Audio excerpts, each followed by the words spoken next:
美国的传统是军方要效忠民选政府，不喜欢你还是要服从命令，不喜欢的话那就可以退休了，其实就这么简单了。那后果是由总统还有他的团队，包含 Hegseth 战争部长，当然是政治方面他们要负责。毕竟其实本来奖励实在是太多，这个是川普政府这个团队去年上来的时候，他们也有公开说，其实我们觉得我们奖励实在是太多。好，在美国打伊朗的同时，也看到了美国国防部最近出现了人事重大的震荡，因为这个美国防长赫克塞斯呢，他正式要求陆军参谋长乔治上将立即下台，并且退休。乔治上将呢，最为外界熟知的是他对现代战争质变的敏锐度跟观察力。那么他曾经呢，在中东战场以创新的战地领导风格闻名，推动由人工智能驱动的新型标定系统，还有无人机旅级单位所以被誉为是最懂现代战场的军事领袖之一。而乔治上将也曾经在海湾战争还有阿富汗冲突，那当时呢担任过许多的要职。纽约时报也报道说，乔治上将这次遭到开除的原因，并不是因为他的军事专业能力不足，而是跟防长赫克塞斯在人事安排上长期有僵持不下的状态。美国陆军内部呢，对于这一波人事大清洗感到愤怒跟挫折，已经有多位高阶将领私下表示，赫克塞斯这样做正是在围剿陆军。好，回到一个问题，就是专业不再是这个人事安排考量的最主要因素，这会让美国五角大厦军政军令，特别是指挥系统出现什么样的问题 ？Ross， 你怎么看这个问题？应该不会有问题了。你觉得不会有问题？不喜欢的话，门口在那边，可以换掉，可以提前退休了。毕竟如果已经是达到将领这个位置，那已经做了20甚至30几年，那已经可以提早退休了。美国的传统是军方要效忠民选政府，不喜欢你还是要服从命令，不喜欢的话那就可以退休了，其实就这么简单了。那后果是由总统还有他的团队，包含 Hegseth 战争部长，当然是政治方面他们要负责。你觉得后果可能会是什么？后果换掉了这样的专业将领，后果是几年之后才知道有没有造成军方在训练、应战、继续创新等等，会不会创造问题？这个是不是今天能说立刻会影响到军方正常运作？其实我觉得不会有这个影响。毕竟其实本来奖励实在是太多，这个是川普政府这个团队去年上来的时候，他们也有公开说，其实我们觉得我们奖励实在是太多。OK，Ross 觉得不会有影响科布老师你觉得呢？当非专业领导专业的时候尤其这个赫克塞斯，你说他是国防军事专业嘛？等一下，那所以怎么看尤其最近因为美国对上伊朗的这样的一个大局势而且又可能会发动地面战，就种种的相关军事安排、战略的部署都需要专业的军事评估，不是吗？专业军事评估是一回事了，但最后决定的都是这些文人领导人，这在美国基本上就是这样子，所以我觉得，当然我们现在看到的美国陆军的反弹，这是从外媒报道过来的那会不会有人在拍手呢？因为突然一下2个上将的位置不见了，这不见就是人不缺出来了，是不是就可以继续往上升了呢？这是一个。那另外一个就是说。我觉得现在看起来就是 Hegseth 他其实一方面是对这个陆军的参谋长他的个人强烈的意见不满，有人说是人事，有人说是用兵的方法，甚至要不要这样去攻击伊朗，可能都有一些不同的看法。除了这个之外，其实你可以看到他这个就是这个 George 他的好朋友 Holden。叫 David Holden， 也是一个上将，是负责陆军转型跟训练部的司令，一起被拔走了。好朋友一起被拔走，表示应该是有一些针对性的，可能是针对个人，但也可能是针对整个陆军用兵的方式，因为这2个都可能嘛。尤其是这个 George 跟这个 Holden 是绑在一起的，可是你又看到还有一个陆军的牧师长，少将也被拔走了。那牧师长，你是说他祈祷不利，所以让美军没有那么顺利吗？一定不是这个原因嘛。所以我觉得可能是这个 Hegseth 他趁着我们刚刚讲的，包括对于军官晋升的名单，包括对于伊朗用兵的方式，趁着这机会把他不喜欢的那个宗教的这个负责宗教事务的少将一起都拔走。所以我觉得他是一个趁这个机会，伊朗战事不顺的机会，把他不喜欢的人一个一个就清理掉，直接把那个安排换上自己人就对了。对，所以他现在换到这个是 Lanif 这一位呢，据说是他比较赏识，而且跟他关系近的。对，而且就像刚刚 Ross 讲嘛，如果不满意的话，这个大门永远在那边，你自己走啊。因为川普最有名的一句话也不就是嘛 ，You are fired。在伊朗的最新局势啊，就是根据《华尔街日报》报道说，白宫跟国防部呢正考虑在未来几天之内派遣至少1万人的战斗部队增援。那如果决定实施的话呢，那就意味着美国正在为地面作战要进攻伊朗的潜在选项严肃的准备当中。Axios 呢这个媒体就报道说呢，五角大厦正在准备对伊朗进行最后一级的这个军事选项。那比较起这个复杂而且风险高的地面行动，美国可能会选择对于一些设施发动大规模空袭，来阻止伊朗取得这些物资。那其他呢，还包括像是先前这个礼拜一直讨论沸沸扬扬的，包括入侵或者封锁伊朗主要石油出口，也就是哈格岛，还有呢，包括像是入侵伊朗的拉拉克岛等等哈。现在当然这个美伊的冲突打到现在呢，特别帮大家准备了一下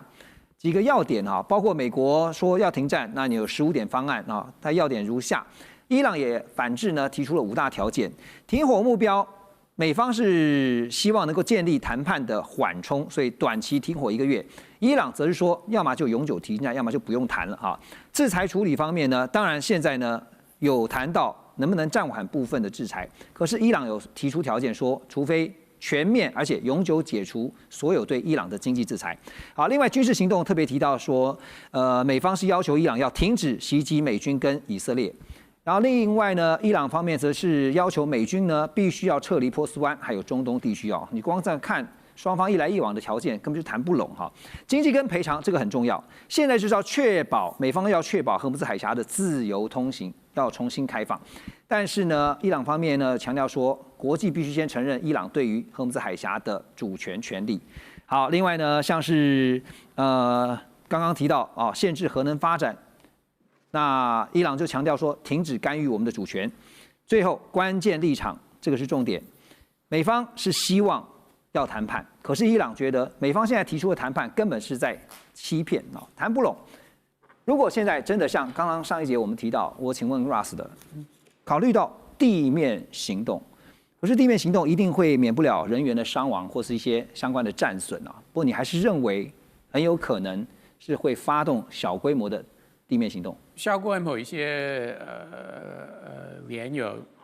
相关的设施或港口的可能性是很大的，因为这个会影响到伊朗政府赚钱的机会。因为伊朗一直说，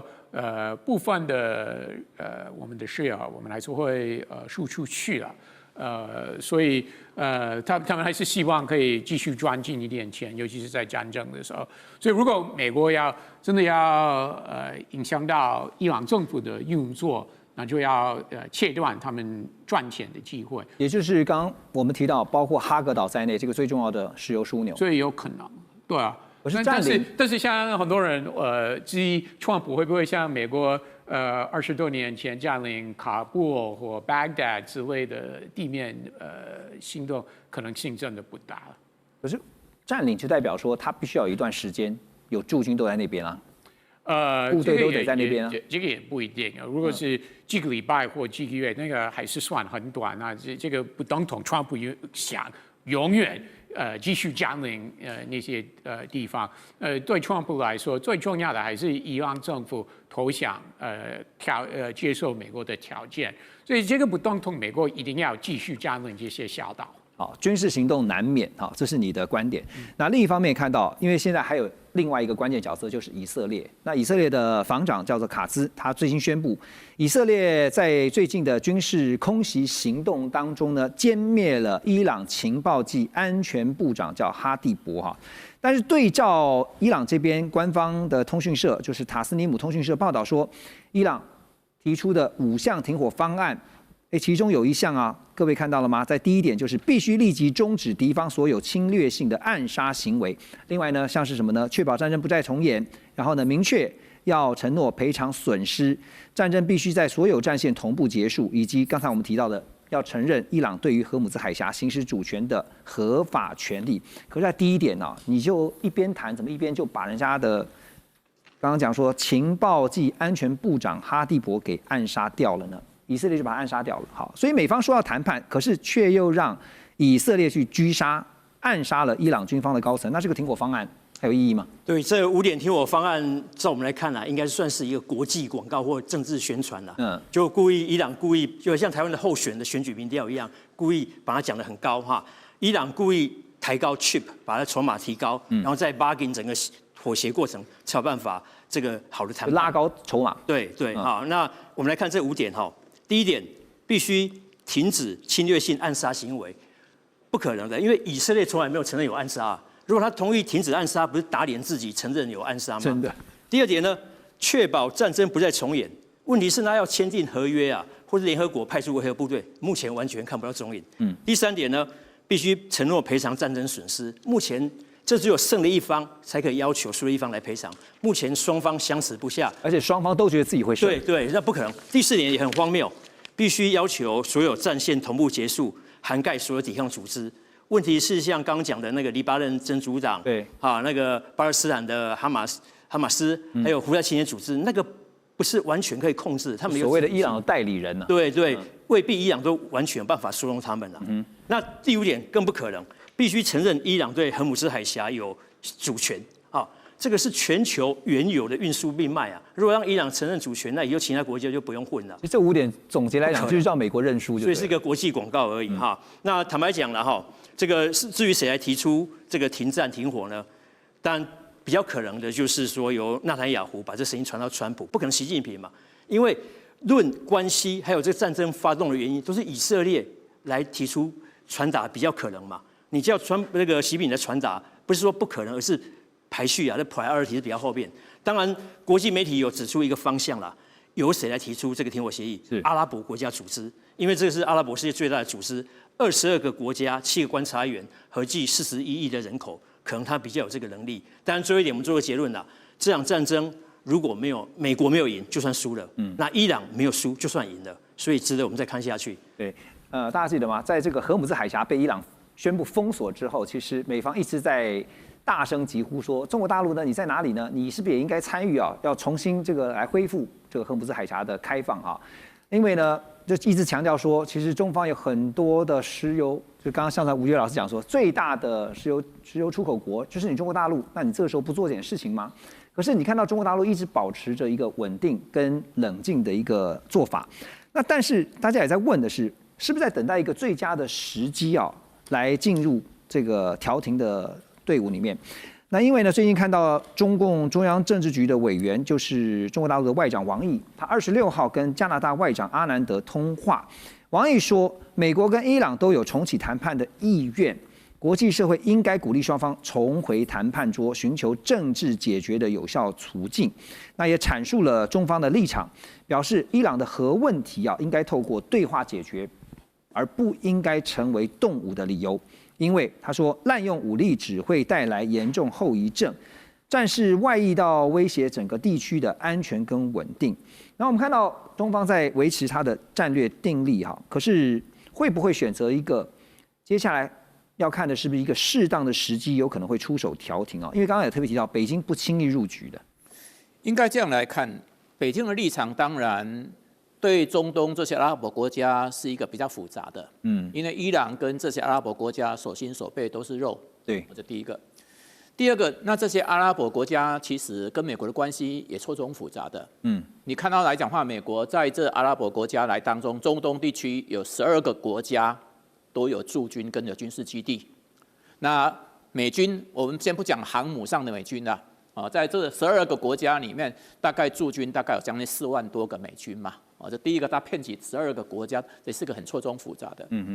一个比较新的趋势，当然很清楚的。按照美国所提的、伊朗所提，这些都叫假议题的。这假议题都对方不可能接受的嘛。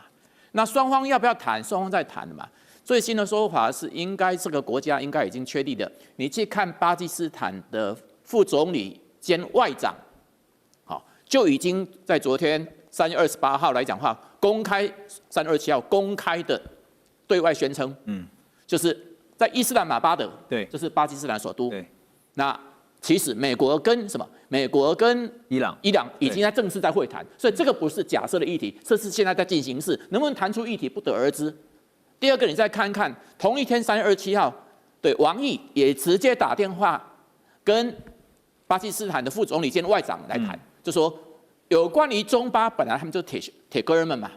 他们叫巴铁嘛。中巴本来就是一个关系友好，中巴面对有关于中东战史里面，他们是用所谓促和止战立场，是完完全全是一样的嘛？对，好，所以北京方面当然也不希望这个事情不断的扩大，因为扩大来讲的话，对于能源的问题，对于食物开局之年来讲的话，这里面来讲都会什么叠加很多不同的变数。对北京方面，不管是在做大国外交，就是美中关系，还是有关于周边国家，还是在第三世界，每一个样样都是有不同的这样一个考验嘛。所以北京的立场上，当然还是希望能够什么？能够所谓促谈，能够促和，能够促谈，能够止战。我相信这个目标应该是很明确的。对，也就是间接的希望能够去促成这个美国跟伊朗尽快的能够坐上谈判桌。根据伊朗的官媒啊，就是刚刚提到的这个塔斯尼姆通讯社，他们在3月27号就报道说，伊朗革命卫队呢，他们强烈建议啊，所有在美军驻扎地的平民赶快的撤离，以免受伤。因为呢，伊斯兰革命卫队无论在哪里都有义务攻击美军，甚至包括邻近国家这些美军士兵下榻的饭店都会成为他们的攻击目标。伊朗武装部队发言人也表示说呢，当美军进入到这些饭店的时候，那些饭店呢就成为美国的一部分。意思是美国人在哪里，我们就打到哪里。好，路透社呢另外也报道说，伊斯兰革命卫队内部还有更鹰派的人士啊，主张应该要发展核武来反击美国。所以美国副总统范斯26号在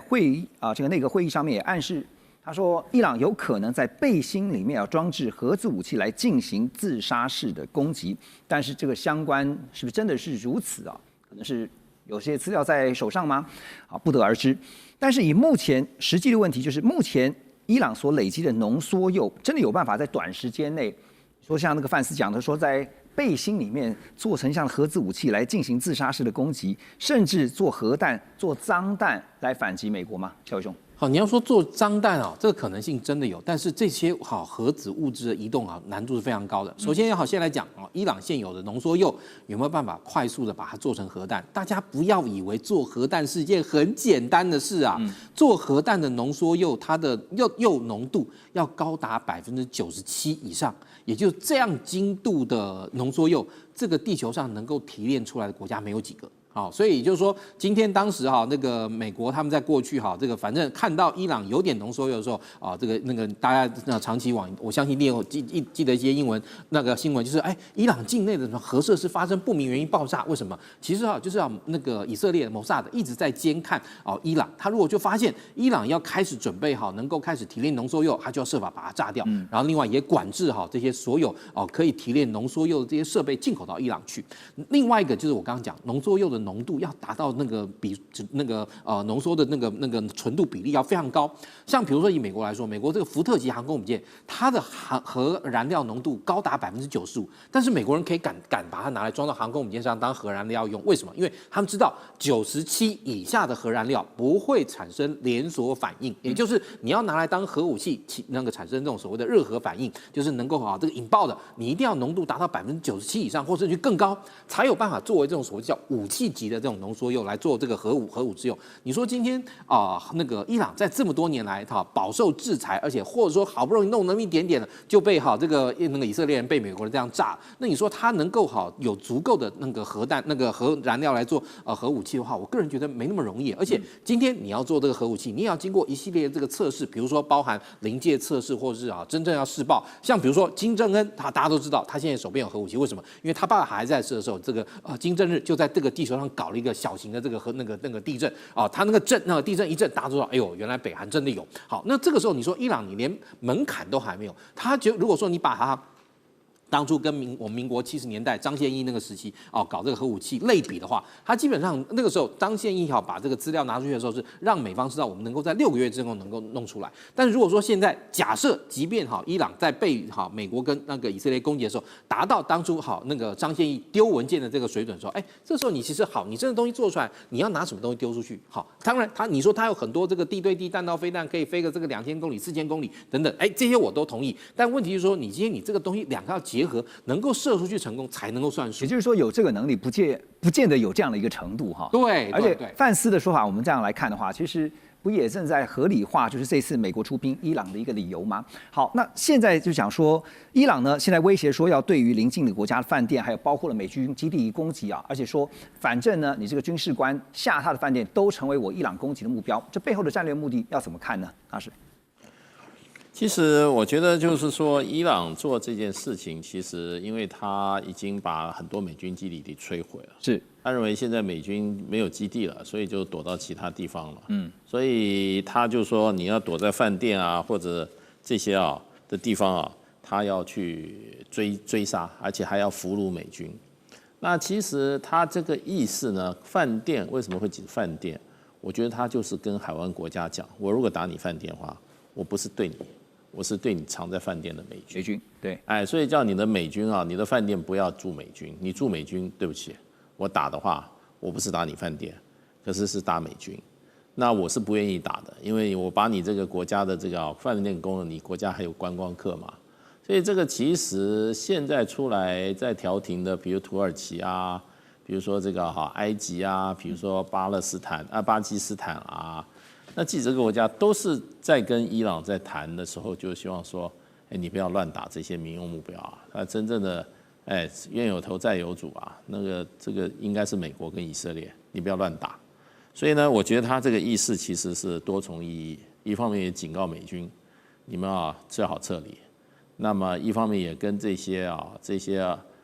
就是说这个波斯湾国家这个海湾国家的这些。名义上是美国盟友，可是实际上是这次战争的苦主。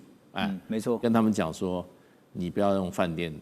让这些美军躲在里面。但是大使，您觉得？那我也都打你饭店了。您觉得这样的一个说法，就是现在做了这样的宣布会不会造成说实质上面影响到这些海湾国家他们的态度甚至做法？他们会把这个对美国施压的力道加大。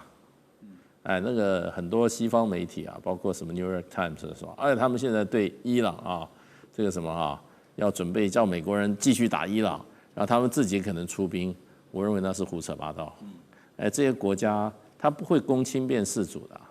他不会跟以色列站在一起冤有头债有主嘛，对不对？没有，他不会跟伊朗去作战的，这是战争，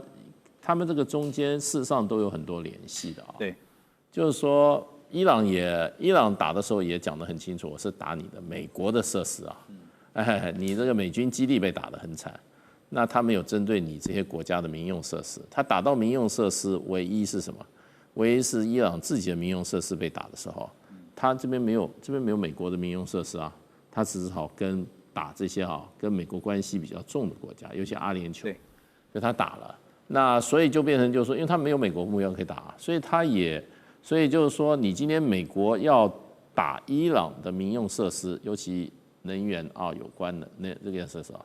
那海湾国家说，那伊朗就是打我们的，因为这个东西都是附近都是他打得到都是我们的，所以他们现在卯尽全力，希望美国不要打，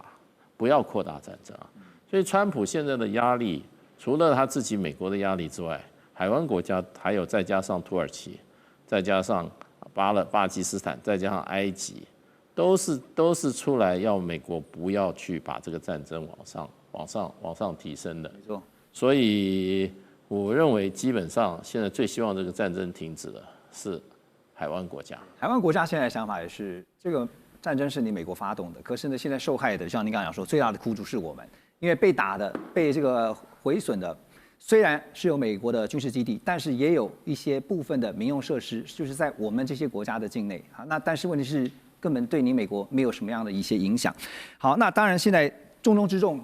关切点还是在于荷姆斯海峡的实质控制啊。现在开放通行呢，对于川普来讲，对于美国来说是当务之急啊。那伊朗的外长呢，阿拉奇最近也证实啊，说伊朗基于友好国家定义，目前只允许包括中国大陆、俄罗斯、印度、伊拉克还有巴基斯坦这5个国家的船只通行，其余呢被视为是敌对势力的船只，仍然遭到禁止通行。这个5个国家里面呢，我们看到没有日本啊，所以日本在处理上呢，刚刚莱特提到显得格外的谨慎。日本首相高市早苗呢，最近在这个幕僚会议上面也表示说，针对能源供应的忧虑呢，将会从3月26号开始释放国家石油储备以及产油国共同储备。那所谓这个产油国共同储备呢，是日本与产油国合作，在日本国内存放的石油储备。另一方面呢，日本政府还会祭出新的政策，规定民营企业也必须持有的石油储备。好。日本真的现在对于这个中东危机啊，也是非常的担忧，因为他们是高度依赖石油进口的国家。但现在祭出的对策，真的能够有效的舒缓目前战争带来的冲击吗？短期也许可以，中长期呢？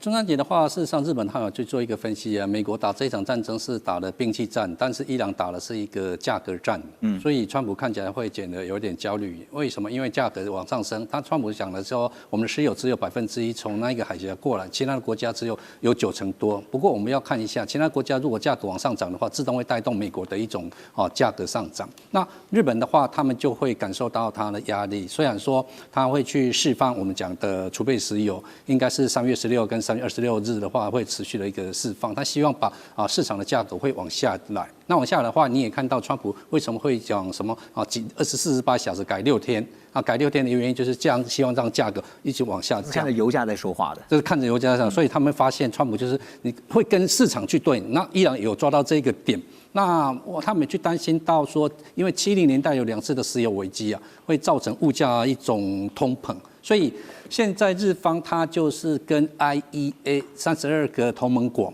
既然要释放出去战备我们讲的储备石油的话，就只是一个国家释放那个量会不够，那不够的话大家一起去释放，暂时会让它缓一下。可是呢，这个可是又来了，他们就发现啊，东南亚很多的国家，东南亚国家可能包括我们台湾，那个储备石油事实上不是很多。那不是很多的话，如果这个战事一拖长的话，大家都没有了。东南亚很多国家现在已经是单号、双号、单号、双号去排队加油。那现阶段只能够做的就是说，去别的地方买。或是说这个石油是不是透过别的地方去买？那别的地方去买，又会牵扯到另外一个问题点，因为他们过去都90%来自中东，中东的石油那提炼的过程跟其他国家提炼的过程稍稍会有一点不一样，那不一样的成本又会往上升。过去太过倚重从中东来的石油了，他们想过很多种方法，但是都没有用，就是希望能够降低对中东从70年代到现在，那也曾经去依赖俄罗斯，没想到俄罗斯2022年又去打乌克兰，乌克兰又说又不可以跟俄罗斯买，我本来想要从俄罗斯降低，那搞到最后又回到中东来了，中东搞这个的话，所以他们的战备那个石油是254天，那跟其他亚洲国家来讲算是够，那即使是够，价格还是往上涨，那这些价格往上涨，股价就往下跌，日币就会贬，日币贬的话，物价又会带动。等于是高市，它好不容易有一个经济起来，那又你物价一上来，民生又会说物价又上来了，我们怎么办？好，成果又不见了。亚洲很多的国家或经济体现在密切关注说日本的做法哈。对，简单请老师告诉我们哪些他们的做法，您觉得还值得我们参考呢？第一个的话就是说他们会请日本可不可以释放多一点给他们？那日本他们有解释到，只要不影响他们国家的情况之下，他们愿意去帮忙其他国家。这第一点，这个趁这个机会，日本希望能够带动它在亚洲的那一种地位，而且它也带动说这个荷姆斯海峡能够顺利通行。他确实在拜访川普的时候，也有达到这个通点，所以他希望是做一个和事佬这个战争希望尽快让它降幕下来。他跟川普也是讲这句话，我们这个战事就不要再打，尽快把它结束掉。针对这次对于伊朗的行动川普在上个礼拜他已经明确表示，美国无意向伊朗来部署甚至是出动这个地面部队，同时也透露说呢，美国已经要求以色列总理纳坦雅胡避免攻击伊朗的能源基础设施。但是呢，以色列 Channel 12他们报道说，以色列国防军总参谋长扎米尔在最近的一次内部会议讨论时表示，以色列对伊朗的军事行动甚至还没推进到一半，所以现在以色列的态度也很关键，就是这场仗到底要打多久呢？而根据美国五角大厦的统计数据啊，从2月28号战事爆发以来，美军已经对伊朗海军飞弹、无人机库存啊，还有包括国防工业进行了超过7800次的空袭，并且锁定哈尔克岛上面超过90处的目标。但是哈尔克岛的能源基础设施到目前为止仍然保持非常完整。如果真的要夺取哈尔克岛的话，就必须要出动地面部队。好，哈尔克岛其实它是个非常关键，因为它是占着伊朗的这个石油90%的出口，是非常重要的。那它位在波斯湾的西北部，距离伊朗海岸大约有25公里，长6公里，宽3公里，是最大的伊朗原油出口基地。好，90%的伊朗原油都是从哈尔克岛出口。那前美军的中央司令部司令他就说，美军可以摧毁哈尔克岛的石油基础设施，但是这也有风险就是呢会对伊朗跟全球经济造成不可挽回的损害，或者是美军就直接占领哈尔克岛，把这个重要的石油设施拿下来，作为跟伊朗讨价还价的筹码。所以现在呢，拉回到美以双方的说法，都明确的表示，你可以听得出来，他们的说法就是这场战争将会延续下去，但是也画了红线，就是不派出地面部队所以评估的关键就在于说，能够不要打击或者是影响到能源设施。所以这个美以的共同军事行动，现在看起来，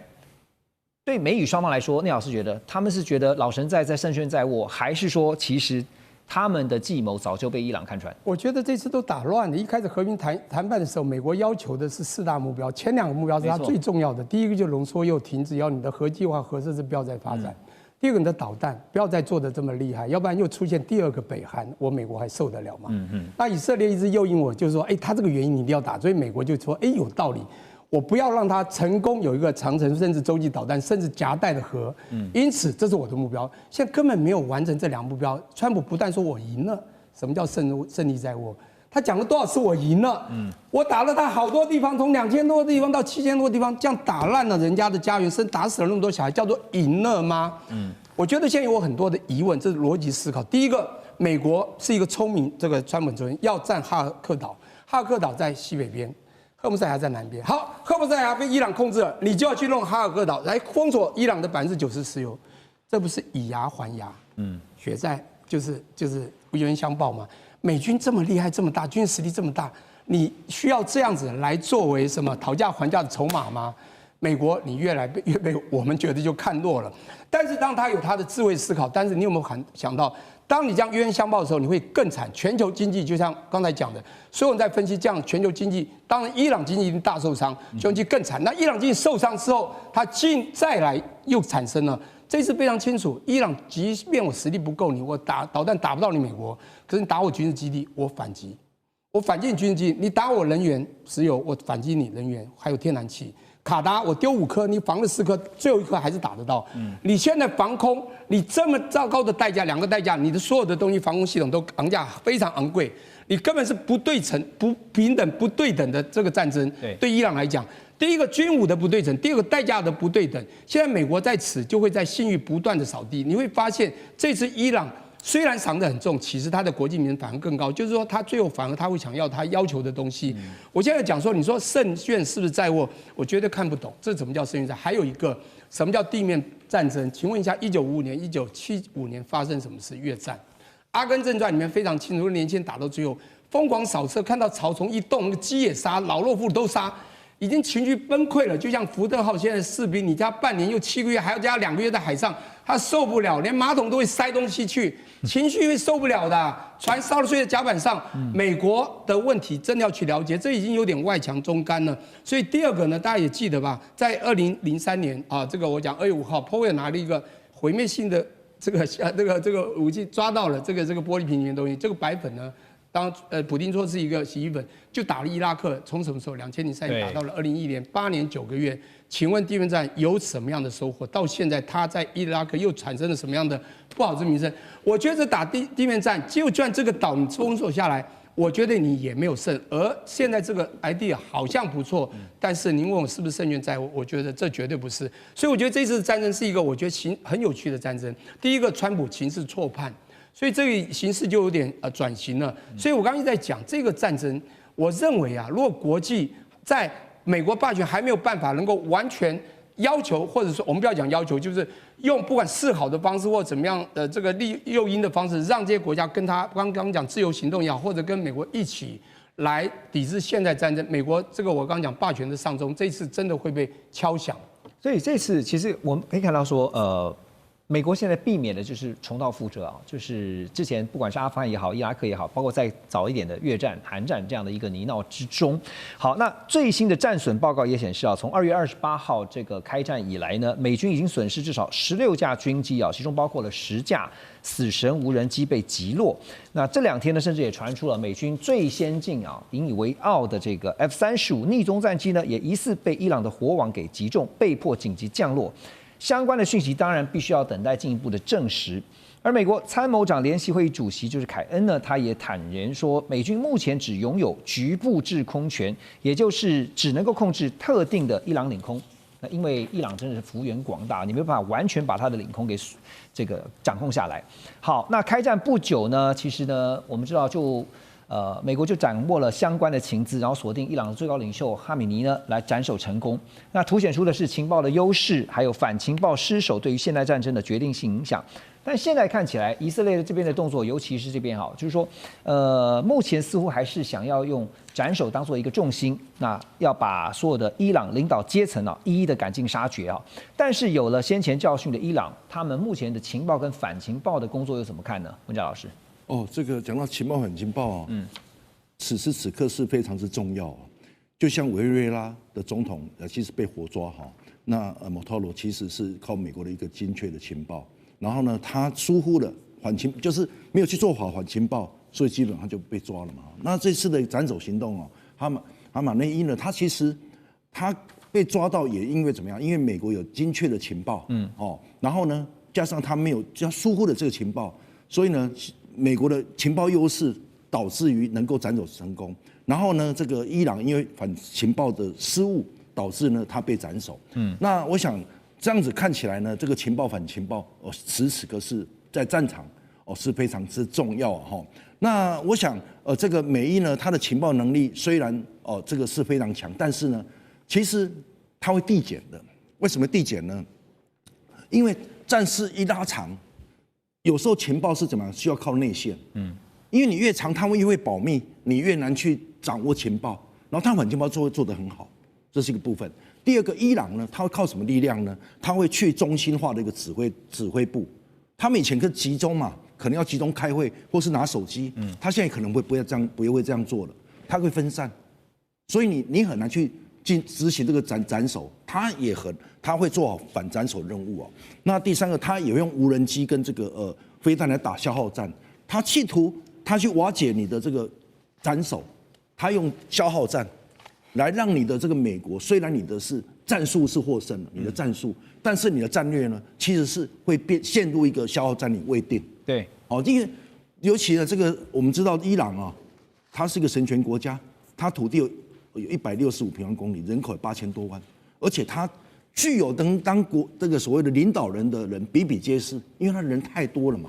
所以呢，你这个野火烧不尽，春风吹又生，你光靠斩首是没有用的，因为他一直会去推选新的人出来没错。对，好，那第二未来，我觉得这个情报的趋势呢，当然我们美国短期内它还是需要靠这个尖端的情报跟 AI 的分析能力但是呢，我想这个伊朗会在反情报跟不对称的作战呢，来迅速来补强。所以呢，这个战争形态会变成斩首跟消耗一个并行。了解。那所以我想，这个情报呢，我想不是一次性的到位，而是需要长期的一个博弈。此外呢，关键还是在于谁拥有了情报优势，那同时又被避免反制。OK， 所以其实从目前伊朗所推出的这个战略就是用低成本的武器来消耗这个美国跟以色列他们高昂的这些武器啊，反正呢不对称嘛。那但是呢，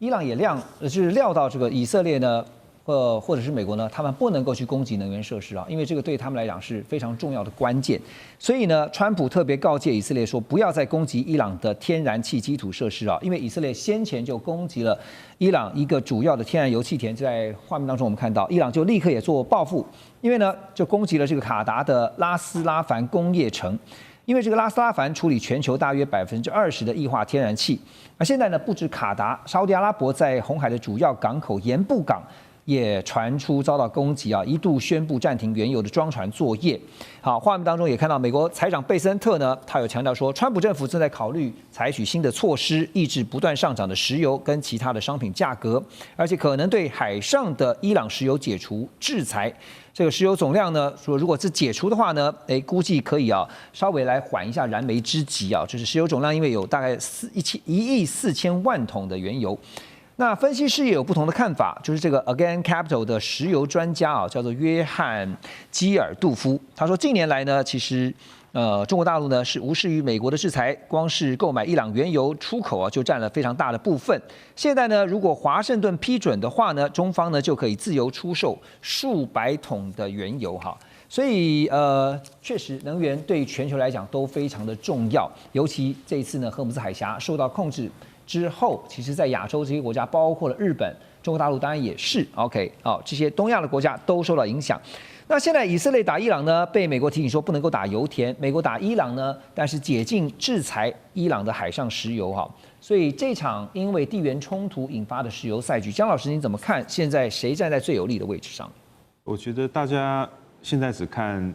两边打来打去，加美国介入，可能刚刚之前提到找着日本或是找其他盟友一起加入这个战局。其实大家可能忽略一个很重要的因素，就是时间。为什么会提到时间？其实燃油厂、LNG 厂不是说我今天关掉打开，它就可以去源源不断生产，它也是要一个时间。那据我所知的话是。目前的燃油气厂再打开的话，至少1个月以上的时间，那再加上装船，然后再到你的买主身上，那其实有很多很多的时间因素。那突然打了，又突然不打了，那我是开还是不开？对。然后这次在挪威有一个能源机构他有去做分析，说这次攻击会让卡达2026年的全年的 LNG 损失达25%。所以大概是2000万公吨，然后呢，要修复到像打仗之前的话，大概要5年 ，OK， 所以这个是个非常严重的警讯。那再加上刚刚主持人有提到说，解除限制之后，中国可能会就地把之前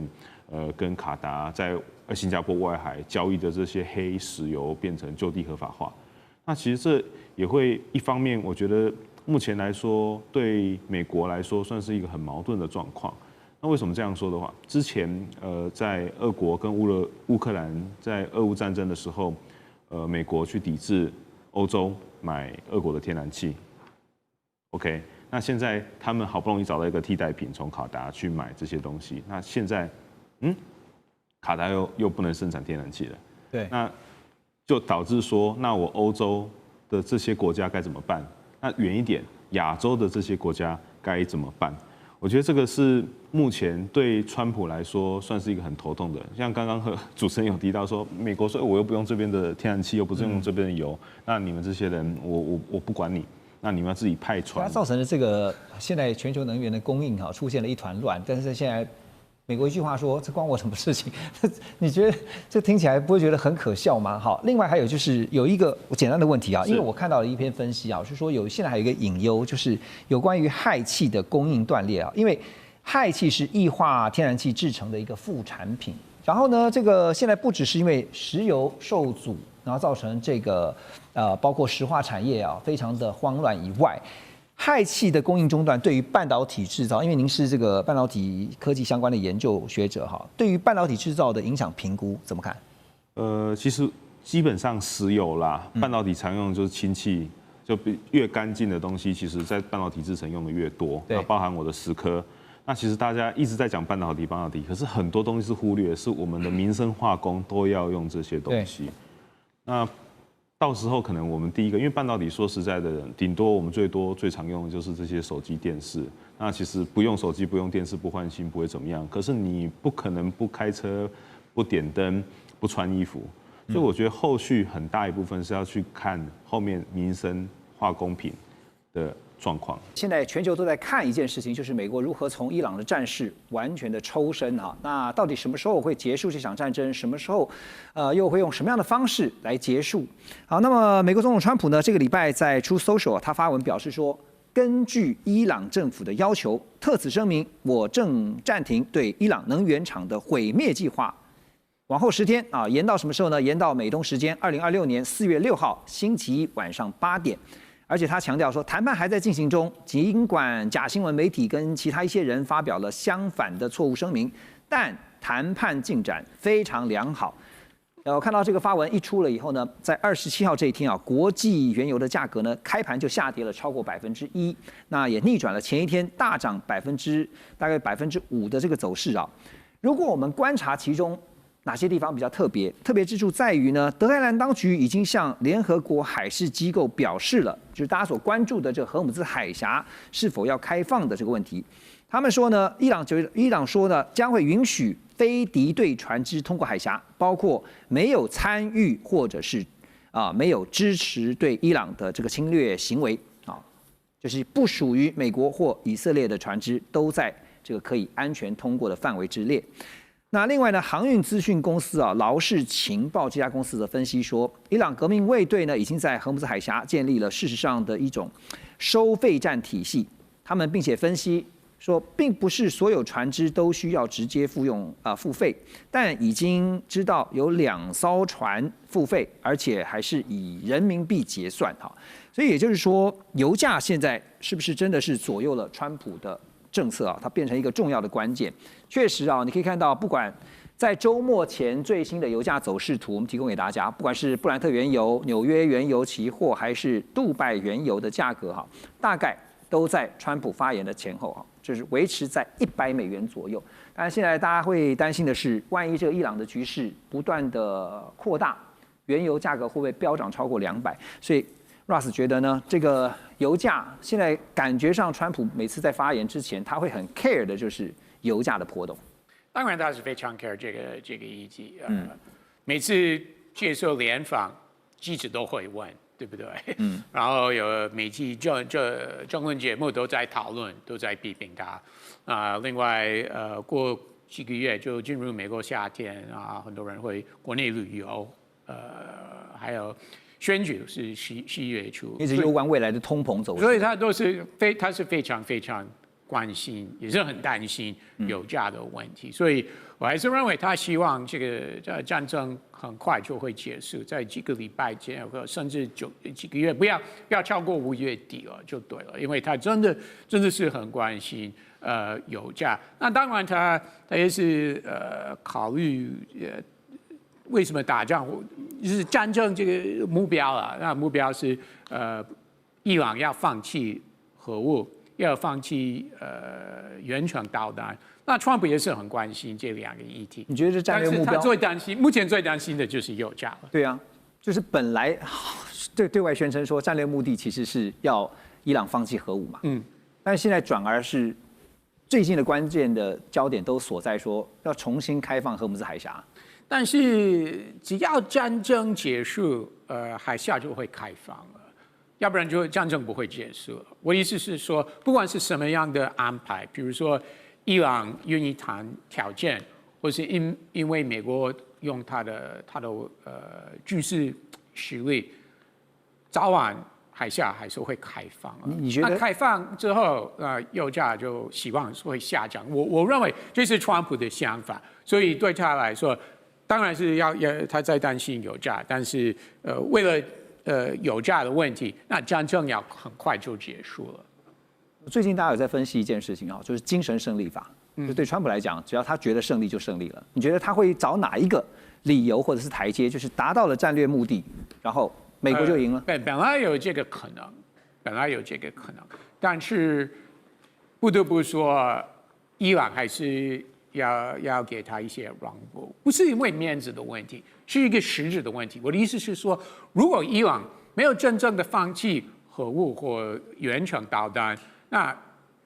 之后战争又会开始了。但是伊朗会放弃吗？吴宇老师，照目前的谈法，因为伊朗现在也丢出了5点，不是吗？而且呢，我进一步请教您的是，最近这个德意志银行策略师啊，叫萨奇德瓦，他分析说，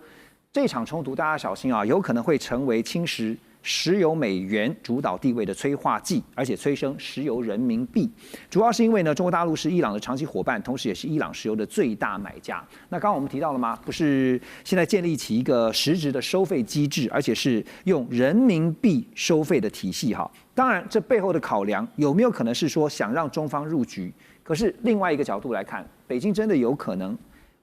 会因为目前用人民币来计价，说建立这个收费机制，而就轻易的去进入到这趟浑水吗？我想大概不容易。我们应该这样来看。首先，第一个来讲的话，从中国的角度，2025年，它全世界最大的石油能源的进口国是3个国家，排名第1的是俄罗斯，那它早就已经开始用本国货币人民币在做结算了。排名第2的是沙烏地阿拉伯。那它到去年从去年的第4季到今年的目前为止，快要第1季，大概1半以上也在用本国货币，就不再用美元来做计价的。那排名第3的当然就是伊拉克。那伊拉克从2023、2024年开始允许部分的民间也可以用所谓的人民币来作为石油的购买，那现在也可能进一步的扩大。是，所以我们看这个问题应该这样来看，就是由于第一个。首先，中东地区能源最大的出口国就是中国。第二，中东的国家的主要最大的贸易伙伴也是中国。因此，从这个角度来看的话，在中东地区的这样一个能源，慢慢的改变由美元为主导的一部分，慢慢的往着人民币来做结算，那这是一个大概可能是一个趋势。这第一个，我们这样来看。那第二个，那伊朗这样的做法，难道北京就要入局吗？倒也未必啦，因为这个荷姆斯海峡跟伊朗当中，其实所占的这样一个人民币的这样一个所结算的比重，其实微不足道。第二个更重要是什么？更重要，北京的大战略的大棋盘嘛。这一场的战争到目前为止，谁是最大赢家？目前来看，应该很清楚的嘛。俄罗斯是最大的赢家。那这一场选举来讲的话，目前来看，除了伊朗之外了哈，谁是最大的输家？大家一定认为美国是最大的输家嘛。特别是他是被以色列这样一个牵着鼻子走。你去看看美国在什么？美国在联合国总共动用了93次的否决权，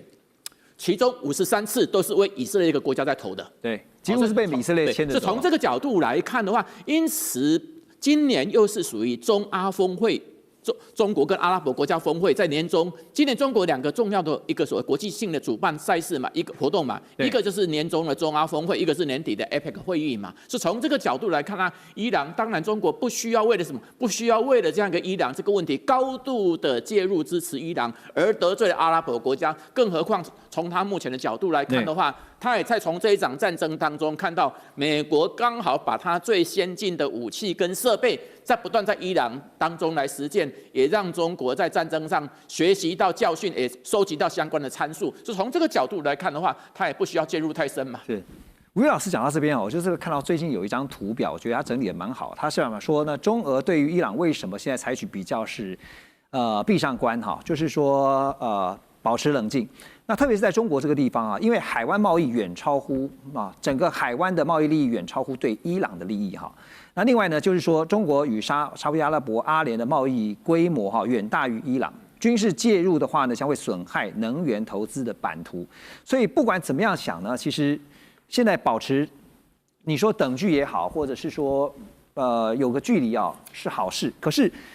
北京如果想透过伊朗这一次的战事去牵制川普的话，在中东这边有哪些杠杆是还可以操作的呢？